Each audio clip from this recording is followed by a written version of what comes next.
On the heels of the most excellent chopped cheese sandwich we did right here, we're making a version today, except this one will be chopped cheese fries.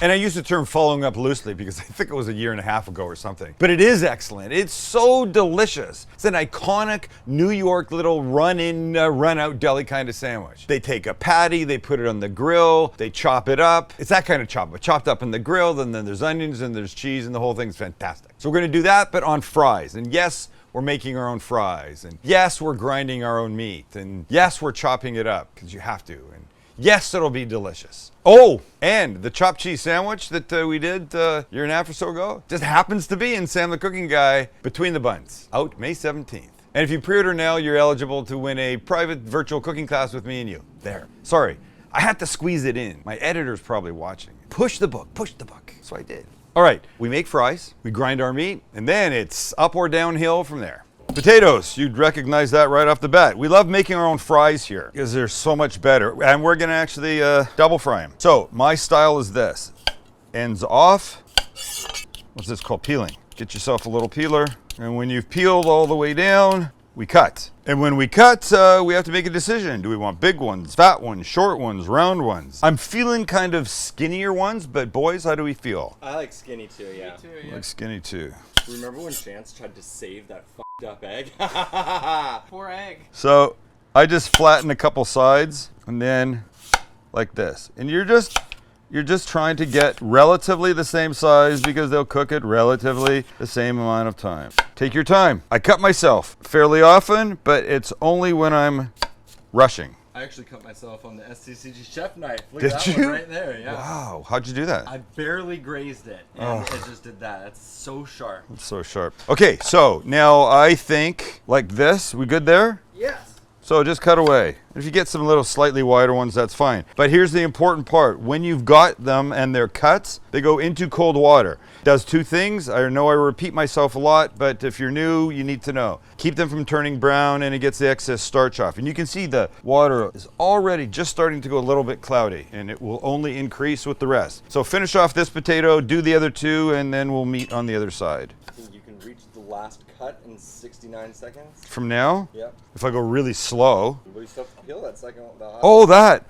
Oh, yeah, you biatch. I'm talking about now you gotta go fast. Fuck. Oh god, don't cut yourself though. Because it'll be bad with this knife. Seconds. Is Mike going this fast gonna up the video? I don't know, 44 seconds. Fuck. Don't peel your finger though. Yeah. No. 3, 2, 1.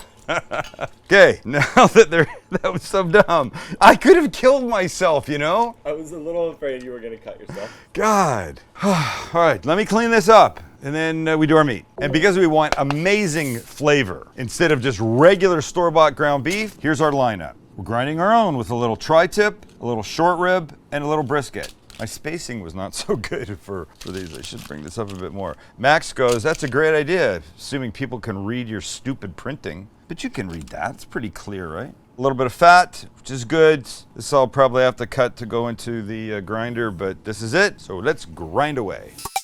And we begin. Somebody say contact. Contact! Thank you. We start with the tri-tip, and in it goes. Fantastic. Next, our short rib, and finally, the brisket. Beautiful. Right, here's what we're gonna do. Because we're gonna need to get it off, I'll just put it on this one with this parchment after we mix it up. So, salt and pepper, nice. And a little garlic powder. I cannot tell you what an amazing, amazing, basic, everyday patty this would make. Oh, yes. And here's the thing about why you wanna grind your meat. What makes a juicy burger is keeping these strands fairly loosely connected. Then the juices get to flow in and through them. Love this stuff. Okay, so we're just gonna make one big-ish patty right here. Big-ish. Nothing crazy. I mean, we're not cooking for 1,000. As somebody on the subreddit the other day said, why doesn't Sam make more so that the boys can take stuff home? He does. And I said, by the way, I end up taking home the least of anybody. Okay, I like this. That's perfect. We'll let this sit for a bit and we can start frying our fries. Bye All right, so we're gonna do this in a couple sets because we don't like to overcrowd, but we're also gonna double fry them because it'll get them better, more beautiful and crispier. We're starting off at about 325 degrees and they'll go in for, 4 minutes or so. That's what we're looking for.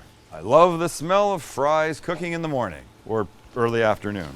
I know there's no batter on them, but they could stick a bit, so I just give them a little tousle every now and then, make sure everything's okay. And when you see they've started to get just gently light brown, does that even make sense? Gently light brown? Light brown, I suppose. Lift them up, let them drain a little bit. And of course you can do this in a cast iron pan, in a pot, whatever you have handy. Though I would say, ain't nothing wrong with having a deep fryer. I think you'll find you use it more than you think. Give it a little shake off. Take them, put them on a rack on a baking sheet, spread them out a bit. Now turn the oil up to 365, 370. When it comes to temperature, we fry them a second time for 2 to 3 minutes until beautifully golden brown. And then we're done. Temperature's now at 370. We go in for our second fry, 2 to 3 minutes, till they look like you know what they should look like. Look at that. They're beautiful. And those are about as pretty as you could want. So do this, let them dry a little bit. We'll put them on a rack, give them a little kosher salt. Then they go into the oven to stay warm while we finish off the other batch. Then it's chopped meat time. We start with a little avocado oil, spread. We take our giant patty, we go like this. Fantastic. Now one of the highlights, one of the main features of a chopped cheese is crispy crust on the bottom. That'll develop flavor and texture. While that's happening, more oil on this other side, and we bring in our onions. We let them live side by side for now. Oh yes, they'll become one big happy family soon enough. Soon enough, my friends. The smell is insane. The combo of the 3 different types of beef in here really make it smell like you're cooking a steak, not a burger. We'll just give it another second or 2. Tiny bit more salt and pepper. If you look at the sides, you can see you're almost cooking it 3/4 of the way on that bottom side. And we're fine with that. All right, I'm ready to give this kid a flip. We give it about a minute, we start the chopping, we introduce the onions. Cheese is happening soon. It's all good. Look, if you chop now, it's still a little raw under there, but that's okay. That's gonna cook out. All right, let's start to chop.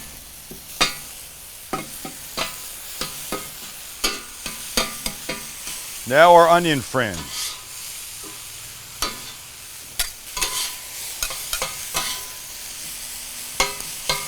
We want to remove any idea that it was once a patty. Right now it's time for cheese. So we take a few slices of American cheese because that, ladies and gentlemen, is the appropriate cheese for this. This is not the time to get all fancy and high and mighty. It's the time to get down and real. We're chipping and we're chopping. And we're melting with a little more. Okay, I got about 30 seconds more to do here. How about you guys go set up and then we can build. Okay, fries first. This is nuts. It's gonna be beautiful. Now, the gorgeous chopped cheese. Like that. There's a little bit extra right there. And now the way that it's finished in the sandwich, we will do essentially the same. And we finish ever so gently with a little crispy, beautiful lettuce and some fresh, ripe tomato. Just like the sandwich. Except not like the sandwich because we dropped the whole pile of gorgeousness on a big cutting board. And then we all grab forks and do this. It's beautiful. Look here. I love the little pockets of meltable cheese, the onion and stuff, and this beef that we've done. Oh my God. Oh, virgin bite without the tomato and lettuce first. Well, it's actually not quite so virgin good. This is one sexy. This could be our Super Bowl gift to you. Holy S. And the beef combination you really taste. I'm not just eating ground beef, I'm eating elevated ground beef. Okay, but here, wait, one with the tomato, the lettuce, and more of the business. God. I don't want to be rude. Oh my God, it's a delight. More cheese than less is preferred. It really is. All right, I just want to stand here. We're going to stand here and pig the F out. I was on the subreddit yesterday, chatting back and forth, and why does it have to be subreddit? Couldn't it just be the Reddit? Anyway, I was on there, and Josh Sheffield was making some nice comments about now cooking with his family and fun and laughing, and he signed off a hashtag fuck you Alan, which I thought was very funny. So I said, wait, maybe they would just shorten it. Hashtag FUA. So, if you're corresponding, you're on the subreddit, you're on the Discord, hashtag FUA. Go make this, boys, quick, now. See ya. No, I mean come, eat.